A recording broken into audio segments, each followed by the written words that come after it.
आज डोकं दुखत असल्यामुळे मी कुठेच बाहेर पडू शकले नाही। निकिता आणि तिची फॅमिली शॉपिंगसाठी गेली आहे। सुजित, स्नेहल आणि रियांश उत्सव मेल्यासाठी गेली आहे। पण निकिताने आधीही शॉपिंग करून ठेवली आहे, ती आज तुमच्याशी शेअर करते। लहान मुलींचे ड्रेस किती क्यूट असतात ना।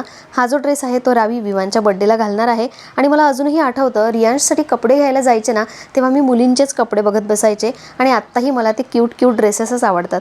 आता माझ्याकडे ना डोकं जरा शांत झालं होतं आणि वेळ होता, तोवर म्हटलं ही जी साडी आहे ती मला खरंच न्यायची आहे की नाही न्यायची आहे हे घातल्याशिवाय काही समजणार नाही। शेगाव जवळ जे महालक्ष्मी मंदिर आहे ना तिथे चढवलेली आहे आणि मला तरी घातल्यानंतर खूप आवडली। तुम्हाला कशी वाटते नक्की मला कमेंट करून सांगा।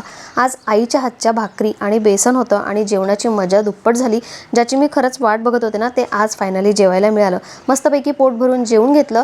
तोपर्यंत सगळे जण आले होते, काही टॉयज आणले होते, काही शॉपिंग झाली होती। उत्सव मेल्यातून खूप हट्ट करून रियांश हा साप घेऊन आला आणि आता खेळणी राहिली बाजूला, विवान आणि रियांश त्या सापासोबतच खेळत बसले। खरंच काय असतं ना लहानपण।